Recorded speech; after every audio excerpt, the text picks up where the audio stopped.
বেশিরভাগ মানুষই এখন শর্ট টার্ম ভোলাটিলিটির জন্য ইরান, ইসরায়েল, ইউএস এই যুদ্ধের জন্য ভয় খেয়ে আছে। অনেকে রিডেমশন করছে, অনেকে বলছে পরে ইনভেস্ট করবো, মার্কেটটা ভালো না। But let me tell you, আমরা কিছু ইনসাইটস নিয়ে এসেছি আজকে। যে আমি এটাও তো বলছি, বারবার এটা তো বলে দিয়েছি যে মার্চ অব্দি, আমি কবে থেকে বলে দিয়েছি মার্চ অব্দি বাজার নেগেটিভ মনে হচ্ছে। আগের ভিডিওতে আমি বলে দিয়েছি মার্চে আমার মনে হচ্ছে একটা যুদ্ধটা শুরু হবে কনফার্ম, যেটা 28শে এপ্রিলেই হয়ে গেছে, যদিও মার্চের আগের দিন। অ্যান্ড সেখানে লাস্ট একটা ডিপ আসবে, অ্যান্ড এপ্রিল থেকে মার্কেটটাকে মনে হচ্ছে বেটারমেন্ট হয়ে জুনে 28 আর +- 500 হতে পারে এখনো। বাট এই যুদ্ধের এসকালেশনের জন্য, যুদ্ধের জন্য লোকে বুঝতেই চাইছে না। আমাকে লোকে অনেকে ফোন করে বলছে তুমি কি পাগল হয়ে গেছো রাজ, 28,000 আর 3 মাস বাকি, এখন ইউটিউবে বলে দাও।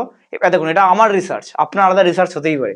বাট স্টিল আমি আপনাদেরকে, যারা রিডেমশন করার কথা ভাবছেন বা করেছেন, আপনারা যে কতটা বড় মিস্টেক বা ভুল করেছেন আপনারা, সেটা আজকে আমি বলে বোঝাতে পারবো না এখন, বাট আমি দেখিয়ে দিতে পারবো ইনসাইট।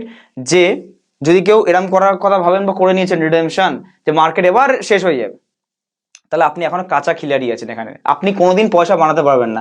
অ্যাটলিস্ট এই মাইন্ডসেট নিয়ে আপনি কি, আমি এখন স্ট্রেট ফরওয়ার্ড বললাম, আপনি যারা যারা করেছেন তাদের কথা বলছি, আপনি পয়সা বানাতে পারবেন না। রাইট? কেন? এবার রিজনটা জিনিসটা বলি, তারপর ডিসকাস করবো সবকিছু। ইরান ইউএস যুদ্ধ দিচ্ছে টাকা বানানোর সুযোগ। অন্যদের মতো প্লিজ ডিসক্লেমার, আমি আগে থেকে বলে দিই যে এই একটা ডিপ এসছে, বাই অন ডিপ করুন, এসব আমি বলবো না, চাপ নেই। টাকা বানানোর সুযোগ। স্মার্ট মানি কিভাবে যুদ্ধের সময় টাকা বানায়। স্মার্ট মানি, যারা স্মার্ট, যারা নলেজ আছে যাদের, তারা কিভাবে পয়সা বানায়, লেটস সি। দুটো মেইন জিনিসের উপর ডিসকাস করবো। ডিসকাশন নাম্বার 1, প্রথম জিনিসের উপর হচ্ছে বেস্ট আর worst effect of the war. মানে সব থেকে বেস্ট এফেক্ট আর ওয়ার্স্ট, বেস্ট বলবো না, এটা বেস বলবো, এটাকে বেস কেস লিখেছি আমি ভুল, এটাকে আমি বলবো বেস বেস কেস, যেটা একদম হবেই, আর worst effect of the war. ঠিক আছে? অন ইন্ডিয়ান ইকোনমি, ইন্ডিয়ার, ভারতের উপর এই যুদ্ধটার কি এফেক্ট পড়তে পারে সব থেকে ওয়ার্স্ট, সেটাও দেখবো। আর ব্যাক টেস্টিং রিসেন্ট কিছু লাস্ট 3-4 বছরে কি কি বড় বড় যুদ্ধ হয়েছে, সেটার আমরা ব্যাক টেস্ট করবো এই দুটো থেকে, তাহলে বুঝতে পারবো জিনিসটা। ফার্স্ট অফ অল বলতে, যদি কেউ এই ভিডিও ছাড়াও আমরা অনেক ভিডিও দিই, যেটা এইখানে আসে না, অন্য জায়গায় আমরা পোস্ট করি কিছু কারণের জন্য, তো সেটা সবকিছু পেতে গেলে, আমাদের যদি ভিডিও ভালো লাগে, সবকিছু পেতে গেলে ফ্রি অফ কস্ট একটা লিঙ্ক আছে নিচে ডেসক্রিপশন বক্সে, টেলিগ্রামের লিঙ্ক আছে, ফ্রি অফ কস্টে জুড়ে যান। যখনই যেটার আপডেট যে কোনো জায়গায় আসবে, ওটা ফার্স্টে পাবেন। ঠিক আছে? আর ইম্পর্টেন্ট নিউজও পাবেন ওখানে। প্রথমে একটা খুব কনসার্ন ছিল আমাদের, যেটা স্ট্রেট অফ হরমুজ বা হরমুজ স্ট্রেট যেটাকে বলি, সেটা পুরো ক্লোজ করে দেওয়া হয়েছে। আমাদের কাছে অ্যাপ্রক্সিমেটলি 6 সপ্তাহ অবধি টাইম আছে। 6 সপ্তাহের মধ্যে যদি না খোলে, তাহলে হুড় করে 200, 300, 400 টাকা লিটার হবে। অ্যান্ড যারে যারে লোকে ড্রামে ড্রামে করে নাকি তেল রিজার্ভ করছে, এটা আমি অনেক ইনস্টাগ্রাম রিল ফিলে অনেক সময় দেখেছি, ফেসবুকে দেখেছি। But let me tell you, এটা আমাদের পুরোপুরি স্টেটমেন্ট। কেন স্টেটমেন্ট, যতক্ষণ আমি জানি না পাবলিকরা তো প্যানিক কেন না করে, অফিসিয়াল স্টেটমেন্ট তো আসেনি ইরানের দিক থেকে কিছু, অফিসিয়াল স্টেটমেন্ট ইন্ডিয়ান গভর্নমেন্টের দিক দিয়ে আসেনি যে আপনারা করুন। লকডাউনের সময় গভর্নমেন্ট বলে দিয়েছে যে আপনারা বাড়ির মধ্যে বন্ধ হন, নরেন্দ্র মোদী আমাদের প্রধানমন্ত্রী বলে দিয়েছে। তো তারপরে you take the action, but আগে থেকে কেন, ওয়াই? তো ওটার নাতিজা হচ্ছে আজকে যারা যারা করেছে, জানি না কেন করেছে। তো ইরান নিজে থেকেই বলে দিয়েছে, ইরান সেজ যে হরমুজ স্ট্রেটটা অনলি ইউএস, ইসরায়েল আর ইউরোপিয়ান কান্ট্রিজদের জন্য বন্ধ। ইন্ডিয়া যেগুলো লিডিং আছে, ওরা যেখান থেকে নেয়, সেইটা সবার জন্য, বাকিদের জন্য খোলা আছে। অনলি 3টে জায়গার জন্য, মানে ইউএস, ইসরায়েল আর ইউরোপে, 3টের জন্য বন্ধ। বাকি সব এশিয়ান কান্ট্রিজ বা এক্সেট্রা সবই খোলা। ইন্ডিয়াও পাচ্ছে। তো এখানে কোনো প্রবলেম আর তেলের জন্য হলো না। যদি আপনি এখনো জারে তেল ভরে নিয়ে আসেন, বা ফুল গাড়ি ট্যাঙ্কি, যেদিনকার এই কথাটা শুনেছেন হরমুজ স্ট্রেট বন্ধ হবে, সেই দিনকারই দরকার ছিল না, বাট ফুল ট্যাঙ্কি করে নিয়েছেন, তা আপনি ভাববেন এখনো আপনি মার্কেটে কাঁচা আছেন।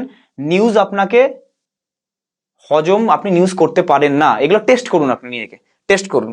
এখনো নিউজ আপনার হজম করার ক্ষমতা আসেনি, এখনো বদহজম হয়।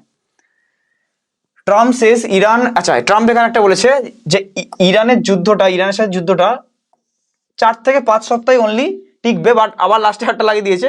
বাট সেটা কিন্তু আবার যদি না হয়, আবার লং টার্মও হতে পারে। তো এটা মানে আমি বুঝলাম না, কিন্তু এটা রাশিয়া ইউক্রেনের সময় বলেছিল, ইসরায়েল হামাসের সময় বলেছে, সব সময় বলে। রাশিয়া ইউক্রেনের সময় এই স্টেটমেন্টগুলো এসেছিল, কিন্তু এখনো চলছে কন্টিনিউ। তো এই জিনিসগুলোর উপর আমরা কি অ্যানালিসিস আমি করতে যাব।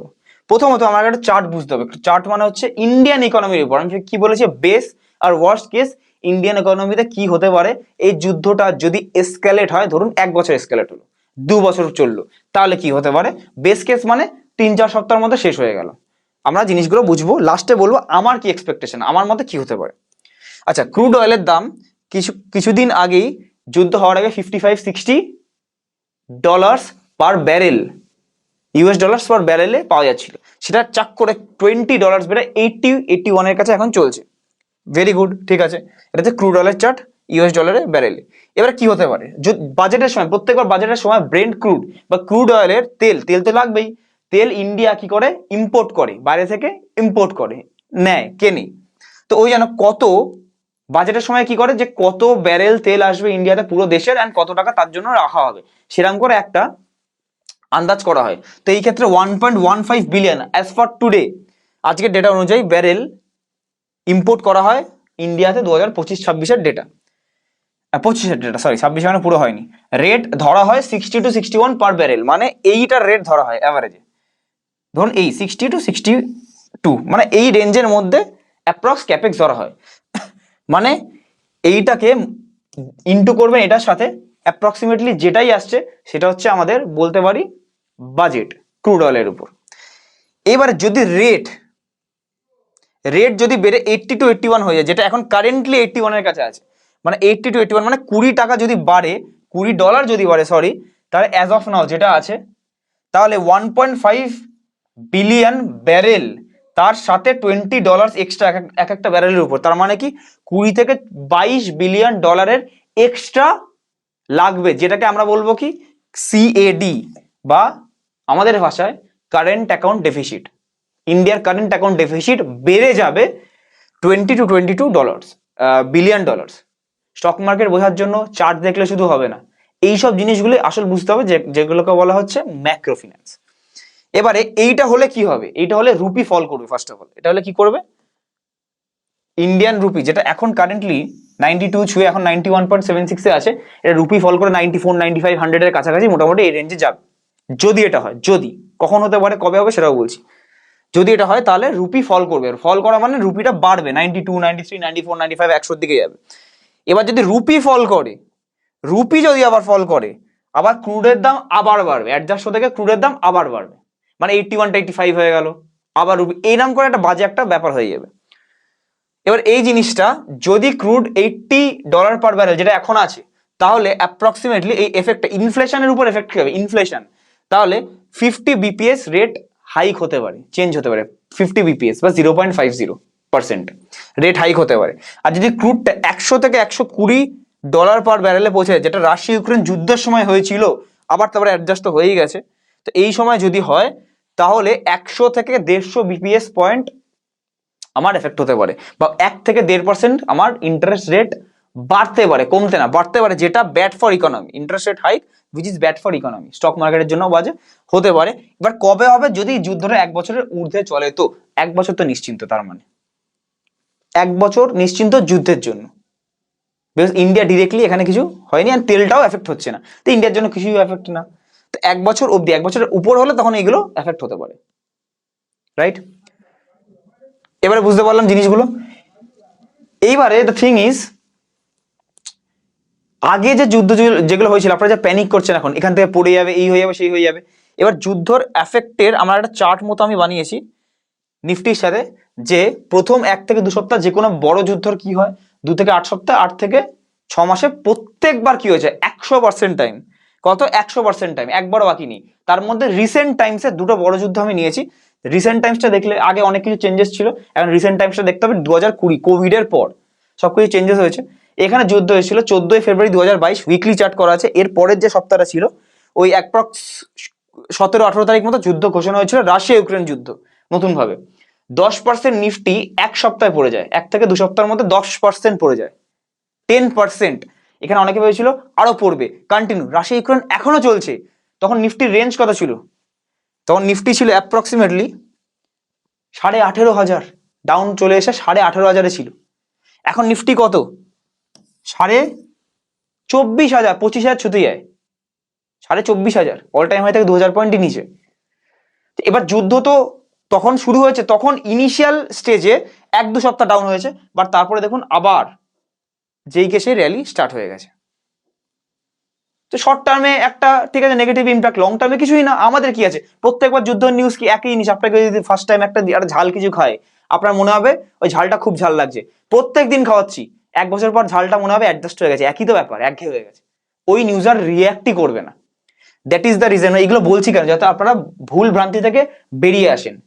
এইখানে না যারা যারা ইনভেস্ট করেছে কত ফায়দে বসে আছে নিফটি লেভেলে। তাই বলে কি আমি ইনভেস্ট করতে বলছি মার্কেটে? দি অ্যান্সার ইজ নো, ওটা পরে আসছি। এইখানে আমরা 3rd অক্টোবর, তার পরের উইকে মানে অ্যাপ্রক্স 5-6 তারিখ আমাদের, if I am not wrong, October 2023-এ ইসরায়েল হামাসের যুদ্ধ ঘোষণা হয়েছে। এখানে তাও ডাউন হয়েছে মোটামুটি কত 5-6% অ্যাপ্রক্স ডাউন হয়েছে, 5-6%। অনেকে বেরিয়ে গেছে, তারপরেই র্যালি দেওয়া শুরু হয়েছে।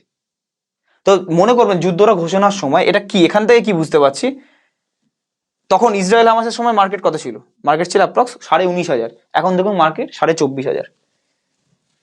1 থেকে 2 সপ্তাহের মধ্যে যেটা আমাদের ইরান, ইউএস, ইসরায়েল এই জিনিসটা যে হচ্ছে, এটা 1 থেকে 2 সপ্তাহের মধ্যে এখন আমরা আছি।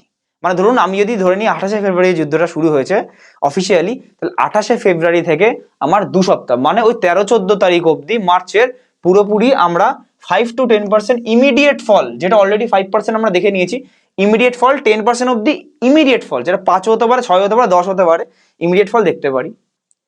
প্যানিক সেলার যারা কিছু জানে না, উইদাউট নলেজ, তারাই এখান থেকে বেরোবে। যারা হাইতে সেল করে দেয় আর লোতে কেনার না, লোতে সেল করে দেয়, যখন কেনার উচিত সস্তায় মাল পাচ্ছি তখন সেল করে দেয়, হাই গেলে তখন আবার কেনা শুরু করে, যেটা উল্টো করা উচিত। এখানে কিনে এখানে বেচতে হয়, তারা এখানে কেনে আর এখানে বেচে। তারা যারা নলেজ নেই, গোল্ড, ডিফেন্স এইগুলো বাড়তে শুরু করে 1-2 সপ্তাহের জন্য, যেটা হয়েছে ডিফেন্সের স্টক হয়ে গেছে। এর জন্য এই না যে গোল্ড এখনো বাড়বে বা কিছু, যা হওয়ার এখনের জন্য শর্ট টার্মে হয়ে গেছে। এরপরে 2 সপ্তাহ থেকে 8 সপ্তাহ, মানে 2 সপ্তাহ থেকে 2 মাস, এই পিরিয়ডটা যুদ্ধ ঘোষণার পর ভোলাটাইল থাকে, আপ ডাউন থাকে, রেঞ্জ বাউন্ড থাকে। এর মধ্যে অলরেডি 8 সপ্তাহের মধ্যে বটম ইজ ডান, বটম তৈরি হয়ে যায়। 90% এখানে হয়ে যায়, 10% টাইম এখানেও হয়ে যায়, বটম তৈরি হয়ে যায়। যেমনি ইসরায়েল হামাসে দেখুন প্রথম 2 সপ্তাহের মধ্যেই বটম তৈরি হয়ে গেছে। রাশিয়া ইউক্রেনে দেখুন উঠে আবার কিছু সপ্তাহ পর, 5-6-7 সপ্তাহ পর, মানে 2 মাসের মধ্যে বটম তৈরি হয়েছে এরকম। But range one, volatile, up হবে ডাউন হবে, আপ হবে, এই নিউজের ক্ষেত্রে বাট একই নিউজ চলতে থাকে, ডাইজেস্ট হয়ে যায় সবার। তো বটম তৈরি হয়ে যায়, ডাইজেস্ট হয়ে যায়, পোর্টফোলিও রিয়েলোকেশন যাতে যাতে করার থাকে সেরকম ভাবে প্ল্যানিং আবার করে নিতে পারে সেটা। 8 সপ্তাহ থেকে 6 মাস, মানে 2 মাস থেকে 6 মাস যুদ্ধ হওয়ার 2 মাস থেকে 6 মাস পর কি হয়, নতুন অল টাইম হাই প্রত্যেকবার নিফটিতে ক্রিয়েট হয়ে যায়। কত? 2 মাস থেকে 6 মাসের মধ্যে।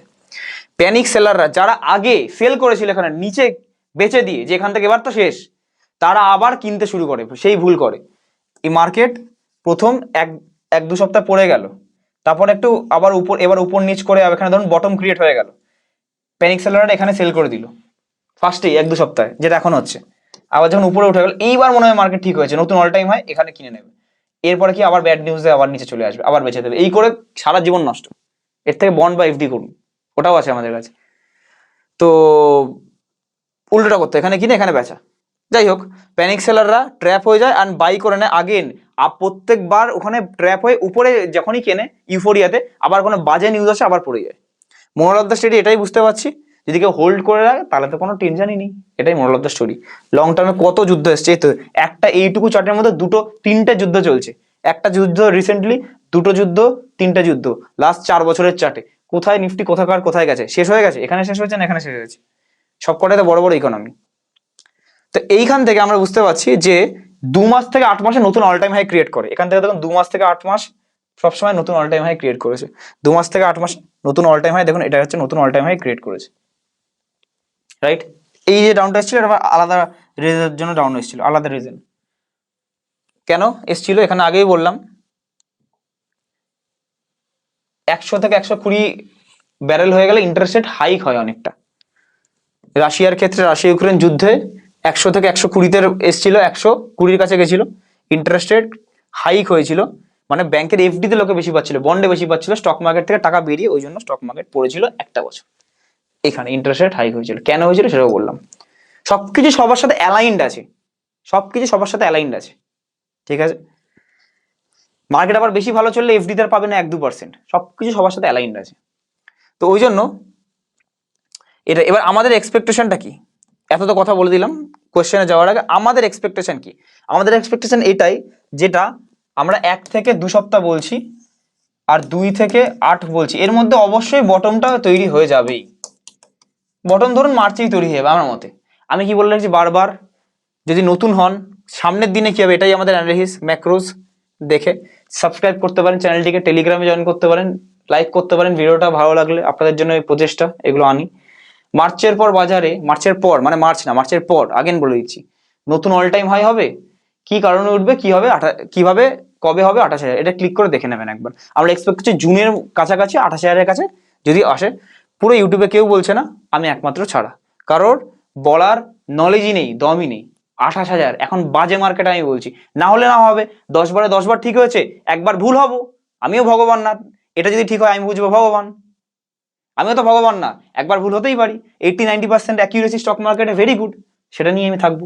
বাট আমি আমার অ্যানালিস্টটা শেয়ার করলাম যে আমার মতে এইটুকুনির মধ্যে বটম হয়ে যাবে, অ্যান্ড 8 মান্থস বা এটা 2 উইকস থেকে 8 উইকস, মানে এটা 2 মান্থস ধরতে পারি, 2 মান্থস টু 6 মান্থসের মধ্যে নিউ অল টাইম হাই। আমি বলবো 2 মান্থস টু 3 মান্থসের মধ্যেই হয়ে যাবে, এখান থেকে 2 থেকে 3 মাস মানে মে বা জুন, দ্যাটস ইট। এটাই আমার মনে হয় হবে। তারপরে কি হবে না হবে সেসব তো পরের ব্যাপার। এর জন্য কি আমার শেয়ারগুলো বেড়ে যাবে? দি অ্যান্সার এই যে একজন কমেন্ট করেছে এখানে, আমার টিটাগড়ে 54% মাইনাস আছে, পোর্টফোলিওতে নেগেটিভ, আরবিএনএল এ 44%, ইরকনে 50%, ইরাডায় 53%, টাটা মোটরস প্যাসেঞ্জার ভেহিকেলে 43% মাইনাস আছে। মার্কেট ক্র্যাশ আসার আগেই ক্র্যাশ হয়ে গেছে পোর্টফোলিও, তাহলে ক্র্যাশ সত্যিকারের রিসেশন আসলে কি হবে? পোর্টফোলিওতে ধুয়ে যাবে। এক্সপার্ট মনে করে নিজেকে হয়তো কিনেছে, ইউটিউব ভিডিও দেখে কিনেছে, এক্সপার্ট মনে করে কিনেছে, বারবার বলি না কিনতে। তো এই ক্ষেত্রে এখন ফেসে যাওয়ার জন্য আমাকে স্টক রিকভারি হবে কিনা এখন ফিনান্সিয়াল অ্যাডভাইজারের কাছে আসছে, তার আগে চলে আসলেই তো হয়ে যেত, আর না ফার্স্টে তো আমি বলতামও না। এই জিনিসগুলো আমার পছন্দ নয়। বারবার আমি বলি, যারা যারা আমার ভিডিও দেখেন 23 সাল থেকে বলে আসছি, এই শেয়ারগুলো আনে বলে 5, 6, 7, 8, 10 বছর বাড়বে না। হ্যাঁ বাড়লে কি হতে পারে, নিফটি যদি 28,000 চলে যায় ডাজেন্ট মিন এগুলো প্রফিটে চলে আসবে। এটা হয়তো 44 মাইনাস আছে, এটা হয়তো 39 মাইনাস থাকলো, 35 মাইনাস থাকলো, দ্যাটস ইট। 8 থেকে 10 বছর মাইনাসই থাকবে। নিচে কোথায় গেল সেই কমেন্ট সেকশন, যখন আমি বলতাম এগুলো 8-10 বছর মাইনাস থাকবে, অনেকে এইসব কমেন্টের নিচেই বলতো রেখে দিন 2 বছর, রেখে দিন বাজেটের পরে বাড়বে। কোথায় গেল সেই কমেন্ট? এনার নিচে এখন আর কমেন্টই নেই, যারা যারা কমেন্ট করতো কোথায় গেল বড় বড় অ্যানালিস্ট? সে তো আমাদের কাছেই সেই আসতে হলো, আমার ভিডিও দেখতে হলো, আমার ভিডিও ঠিক হলো। কোথায় গেল মতিলাল মিড ক্যাপ? এত বড় বড় সবাই বলছে, এখন সবাই দেখবেন আবার বলছে ক্র্যাশ আসছে মতিলাল মিড ক্যাপে, বাজে। বাট কোথায় গেল? যখন আমি 2025 সালে যখন সবাই হাইপে ছিল, আমি একমাত্র বলেছি ইউটিউবে, পুরো গোটা ওয়ার্ল্ডে, যে মতিলাল মিড ক্যাপ আর রিটার্ন দেবে না, পরাগ পারিক ফ্লেক্সি আর রিটার্ন দেবে না, ইম্পন স্মল ক্যাপ বেঞ্চমার্ককে বিট করবে না। কোথায় গেল? এখানেই দাঁড়িয়ে আছি আমি এখন, আর বাকি সব কোথায় গেল? হলেও কতদিন অপেক্ষা করতে হবে? অপেক্ষা করতে হবে 10 ইয়ার্স টু 12 ইয়ার্স মিনিমাম। আমি বলছি মিনিমাম, এটা আরো বেশি হতে পারে যদি রিসেশন চলে আসে সামনে, তারপরে 10 ইয়ার্স টু 15 ইয়ার্স। 1 লাখ টাকা মাইনাসে আছে, আরো মাইনাস যাবে। নেক্সট, রাজদা তুমি স্টক নিয়ে অনেক কম ভিডিও করো কেন? স্টক নিয়ে আলোচনা মাসে একটা ভিডিও করলে ভালো হয়। সমীরণ সিট, বাঁকুড়া। বুঝতে হবে আপনাদেরকে স্টক নিয়ে কেন ভিডিও করি। যারা যারা স্টক নিয়ে ভিডিও করে আইদার এরকম ফাঁসিয়ে দেওয়ার জন্য ভিডিও করে, ইরকন থেকে ধরুন টাকা নিল, বলবে আমার একটা, সবাইকে বাই করতে বলে, আমরা নিজেরা প্রোমোটাররা সেল করে দেবো। আপনি কিভাবে গ্যারেন্টি দিচ্ছেন যে সে ওখান থেকে টাকা না পেয়ে শেয়ার আপনাকে এরকম রেকমেন্ড করছে? সে আপনাকে বললো বাই করতে পারবে, বাট উল্টো দিকে প্রোমোটাররা বায়ার চাই যাতে তারা সেল করতে পারে। আপনারা কিনবেন তবেই না কেউ বেচবে। তো এই জিনিসটা, তো এবারে কেন স্টক নিয়ে আলোচনা মাসে করি না, রিজন বিং এইগুলো আমরা কোনোদিন দেখবেন পেড প্রমোশন বগেরা করি না, আমার ইউটিউবে ইভেন অ্যাডও চালাই না আমরা, ভুলভাল অ্যাডই চলে না, ইনকাম করি না ইউটিউব থেকে আমরা, দরকার নেই আমাদের। আর একটা জিনিস হচ্ছে, সেবির অনুযায়ী, সেবির রুলস অ্যান্ড রেগুলেশন আছে আপনাদের দেওয়ার জন্য। আমরা যদি রুলস ভাঙি, আমাদের জেল হয়ে গেলে, আমার মা বাবাকে যখন যদি আমি বলি যে প্লিজ আপনাদের জন্যই করেছিলাম, দুবেলা দুটো অন্ন দিন বাড়িতে, একদম স্ট্রেট কাট, যদি কারো খারাপ লাগে কিচ্ছু করার নেই, আপনারা কেউ দেবেন না। আপনাদের ভালো করতে গিয়ে রুলস ভেঙে আপনারাই দেবেন না। যারা যারা করছে এখনো দেখবেন সব ভ্যানিশ হয়ে যাবে 2-3-4 বছরের মধ্যে, আর কেউ স্টকের উপর ভিডিও বানাবেই না, বানাতে পারবেই না। বিকজ স্টকের 3 মাসের নিচের ডেটা, ধরুন আজকে টাটা মোটরস চলছে 500 টাকা, লেটস সে 3 মাস আগে চলছিল 400 টাকা, এই 400 টাকার ডেটা দিয়েই বোঝাতে হবে টাটা মোটরস ব্যাক টেস্ট এরকম করে শেখানোর জন্য। এখন কি হবে, এখান থেকে কি অ্যালাউ নেই, স্টকের নাম অ্যালাউই নেই, যত রেজিস্টার্ড হোক, সেবি রেজিস্টার্ড হলেও অ্যালাউ নেই। সবার গোলস আলাদা। কোনো বাচ্চা ছেলেও দেখছে টাকা ধার নিয়েও ইনভেস্ট করছে, কেউ 50 লাখ টাকা একবারে একটা স্টকে ইনভেস্ট করে দিচ্ছে, বাট তার করা উচিত ছিল 50 লাখ এখানে, তার 1 লাখ এখানে, 2 লাখ এখানে, 5 লাখ এখানে। আচ্ছা ইনভেস্ট তো করছে, এবার 500টা 50টা টার্গেট থাকলো 1000, কিন্তু 1000 গেল না, মাঝখানে 600 অব্দি গেল, আপনি 1000-এর জন্য ওয়েট করে আছেন, 600-তে একটা বাজে নিউজ আসলো, আমি নিজেরটা বেঁচে দিলাম, সবারটা বেঁচে দিলাম, আমি আমার ক্লায়েন্টসদের বেঁচে দিলাম, বিকজ আমাদের কাছে ডেটা আছে কে কে কিনেছে, বেশি দিলাম, বাজে নিউজ এসছে, হতেই পারে, নিউজ দেখেই বেচতে হয়। আপনি এখনো ডেটা জানেনই না, আপনি তো একদম বলেছে ভিডিওতে হাজারই যাবে, ওরকম হয় না। বাজে নিউজ এসছে, কম্পিটিটর এসছে, বেচে দিতে হবে। আমার কাছে যাদের কাছে ডেটা ছিল, যারা জেনেছিলাম কিনেছে, তাদের বেচিয়ে দিয়েছি, আপনি এখনো বসে আছেন, ওটা লস, তারপরে আপনি আমারই বাজে বলবেন, ওরম করে হয় না। যে দেখবেন, যখনই দেখবেন কোনো জিনিস যখনই আপনি ফ্রিতে পাচ্ছেন, ইউ আর দ্য প্রোডাক্ট। কেউ ফ্রিতে আজকালকার দিনে করবে না, ইউ আর দ্য প্রোডাক্ট। আপনাকে নায় ইউ আর দ্য প্রোডাক্ট, কেন ফ্রিতে দিচ্ছে তো, উল্টো দিক দিয়ে কিছুভাবে কামিয়ে নিচ্ছে। কেন কিছুভাবে কামিয়ে নিচ্ছে, নায় হয়তো কোনো স্টকের প্রমোটারের সাথে কথা বলে টাকা নিয়ে আপনাদেরকেই বায়ার বানাচ্ছে, যেগুলো পেনি স্টকে হয়। নায় আপনাদেরকে কি করবে, কোনো বড় কোনো ব্রোকার বলেছে তাদেরকে ব্লক ডিল করার জন্য বায়ার চাই সেইটা, নায় কোনো ভিতরে গ্রো ফ্লোর অ্যাড ঢুকিয়ে দেবে। You are the product. যখন কোনো জিনিস ফ্রিতে হচ্ছে, আপনি নিজেই হচ্ছে প্রোডাক্ট, বিকজ আপনি নিজে তো কোনোদিন ফ্রিতে কারোর জন্য কিছু করবেন না। ফ্রিতে করা মানে ইউ আর দ্য প্রোডাক্ট, আপনি নিজে প্রোডাক্ট, তো আপনি নিজে স্যাক্রিফাইস করছেন আপনার পয়সাটাকে। দরকার নেই ফ্রিতে পাবো, বাট পয়সা আমার লস হোক, হোক আপনার হবে, তাই জন্য আমি দিই না, লোকের ক্ষতি করতে চাই না, আমি ভালো করতে পারবো আলাদাভাবে। যাদের ভালো করছি পার্সোনালি নাম্বারও দেওয়া আছে, এটা আপনি করতে পারেন স্টক কেনার জন্য, আমরা ইভেন পয়সাও নিই না, বিকজ আমরা যে সেবি রুলস ফলো করি, আলাদা কোনো সাবস্ক্রিপশন হয় না, সেবি রুলস ফলো করি।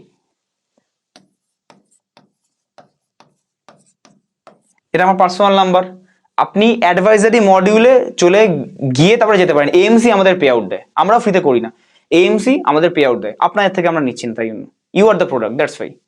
বাট এএমসি আমাদের দিচ্ছে, বাট আপনাদের ভালো করার জন্যই আছি, বিকজ আমাদের ইউএম পারফরমেন্স বেসড ইনকাম, আপনাদের টাকা ডবল করবো তবেই আমাদের ইনকাম ডবল পাবো, আপনার টাকা আধা হলে আমরাও আধা পাবো, আমাদের রিসার্চ তো দেখেইছেন।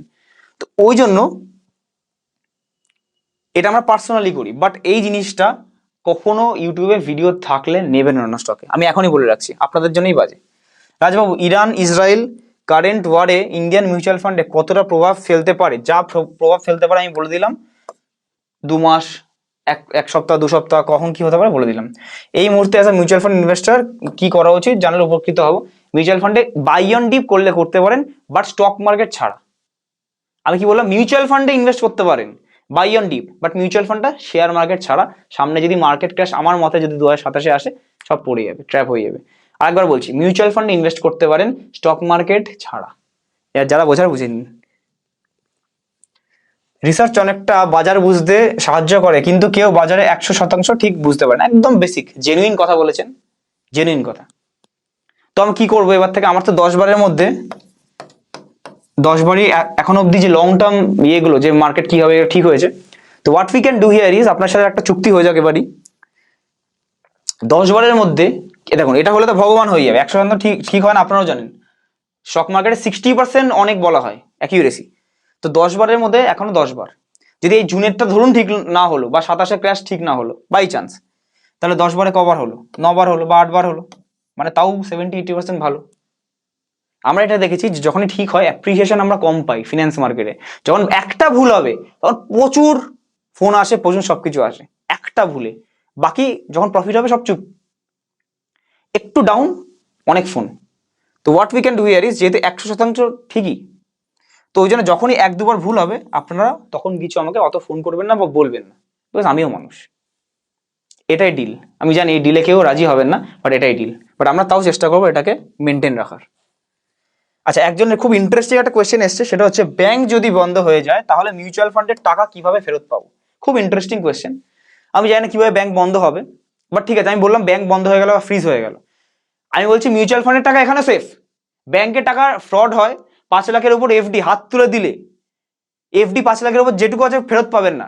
ব্যাংকের টাকা এখানেও সেফ। যুদ্ধ হোক, ইরান ফিরানের যুদ্ধ হচ্ছে, যদি ইন্ডিয়ার সাথে যুদ্ধ লাগে পাকিস্তানের, আর যদি যুদ্ধতে যায়, ফুল স্কেল যুদ্ধ হয়, প্রথম ব্যাংক পোস্ট অফিসের টাকাগুলো ব্লক করে ফ্রিজ করে সরকার কি করবে, যুদ্ধতে ক্যাপেক্স হিসেবে পাঠাবে, ক্যাপিটাল পাঠাবে আপনাদের টাকাগুলো।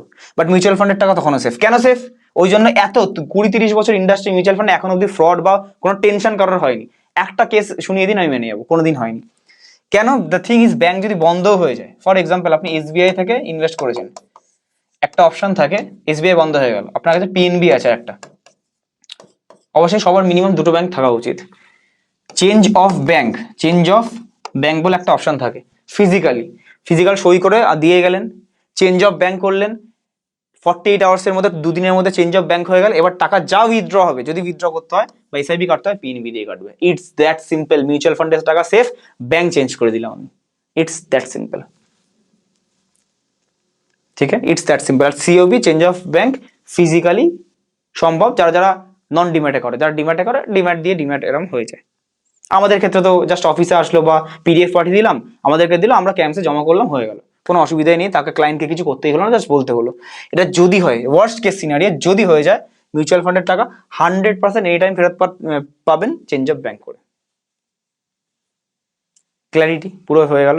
আই থিঙ্ক আপনাদের ভিডিওটা ভালো লাগলো। যদি আমাকে ফিনান্সিয়াল অ্যাডভাইজার হিসেবে চাই, অফলাইনে দেখা করে বা অনলাইনে কনসাল্ট করে, অনলাইনে একটু টাইম লাগে, অফলাইনে বেশি টাইম লাগে না, দেখা করলে 2 মাসের মধ্যে স্টার্ট হয়ে যাবে। Bonds, debenture, MLD, AIF, PMS 50 লাখসের উপর সব কিছু, বা আমাদের মিউচুয়াল ফান্ড হোক, আপনি যে কোনো জিনিসের উপর আপনি আমাদের private research and investment analysis পাবেন। আমি আপনার ফিনান্সিয়াল অ্যাডভাইজার হয়ে যাব।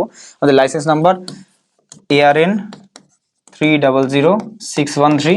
সামনে খুব কঠিন দিন আসছে শেয়ার মার্কেটের জন্য, ভয় কিছু দেখাচ্ছি না, 1-1.5 বছর ধরে বলছি, সেরকমই তো হচ্ছে, কঠিন দিনই তো। আমি এমন তো না যে কঠিন দিন বলছি আর মার্কেট হু করে উপরে আসছে। ভালো দিনের সময় আনেওয়ালা 3 মাস ভালো আসছে, ভালো বলছি, খারাপ দিনের সময় খারাপ। এটাই যে আমরা আগে থেকে প্রিপেয়ার থাকি, যেটা আগে কেউ থাকে না। কেউ প্রিপেয়ার্ড যদি 1 সেকেন্ডও বেশি থাকে আমাদের থেকে, আমরা তার থেকে আরো লোক লাগিয়ে রিসার্চ টিম বাড়িয়ে 10 সেকেন্ড আমরা আরো প্রিপেয়ার্ড হয়ে যাব বেশি। ঠিক আছে, এটা নিয়ে কোনো টেনশন নেই। বাকি আপনারা ফোন করে নিতে পারেন। এন্ড ভিডিওটা কেমন লাগলো নিচে কমেন্ট করবেন, যারা নতুন তারা সাবস্ক্রাইব করতে পারেন, লাইক করুন ভিডিওটা ভালো লাগলে, এন্ড শেয়ার করবেন যারা মার্কেট নিয়ে, ইউএসই, ইরান, এইসব মার্কেট নিয়ে প্যানিক করছে, যুদ্ধের জন্য বেকার বেকার বেঁচে যাচ্ছে। থ্যাংক ইউ সো মাচ সবাইকে। Keep investing, keep trading.